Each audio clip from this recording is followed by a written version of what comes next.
تقصص رؤياك على إخوتك فيكيدوا لك كيدا إن الشيطان للإنسان عدو مبين وكذلك يجتبيك ربك ويعلمك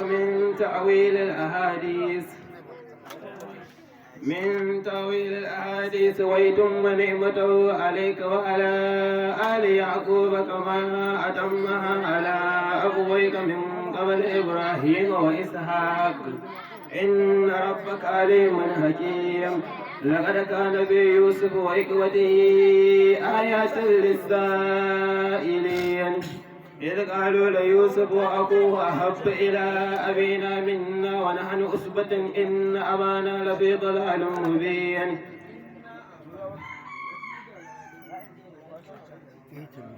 اقتلوا يوسف أو اطرحوه أرضا يخل لكم وجه أبيكم وتكونوا من بعده قوما صالحين قال قائل منهم لا تقتلوا يوسف وألقوه في غيابة الجب يلتقطه بعد السيارة إن كنتم فاعلين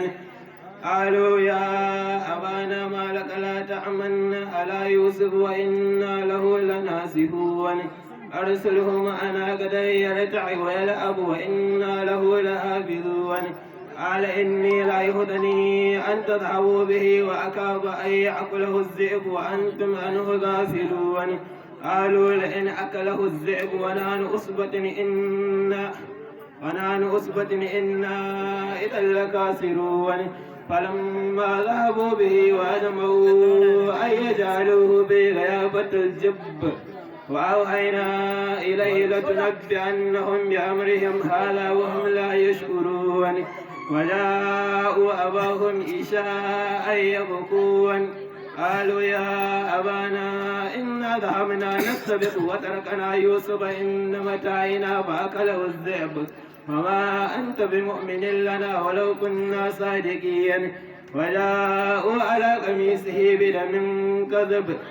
قال بل سولت لكم أنفسكم أمرا فصبر جميل والله المستعان على ما تصفون وجاءت سيارة فأرسلوا واردهم فأدلى دلوه قال يا بشرى هذا غلام وأسروه بضاعة والله عليم بما يعملون وشروا بثمن بخس دراهم معدودة وكانوا به من الزاهدين وقال الذي اشتراه من مصر لامرأته أكرمي مثواه وعسى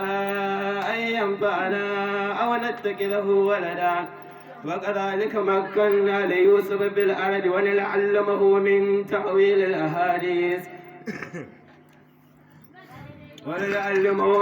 تأويل الأحاديث ويتم نعمته عليك وعلى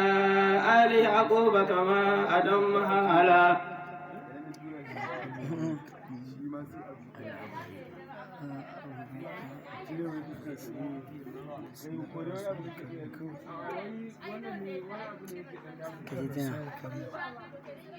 وكذلك مكنا ليوسف بالأرض ونعلمه من تأويل الأحاديث والله غالب على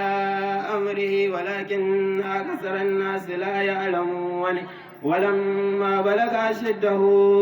آتيناه حكما وعلما وكذلك نجزي المحسنين وراودته التي هو في بيتها عن نفسه وغلقت الأبواب وقالت حيت لك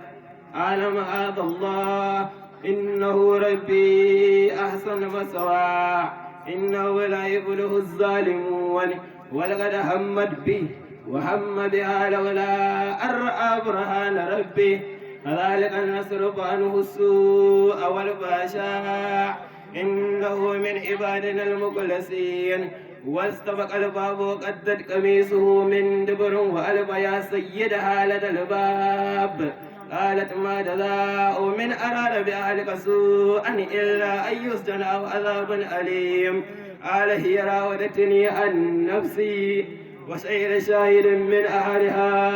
إن كان قميصه قد من قبل فصدقت وهو من الكاذبين وإن كان قميصه قد من دبر فكذبت وهو من الصادقين فلما رأى قميصه قد من دبر قال إنه من كيدكن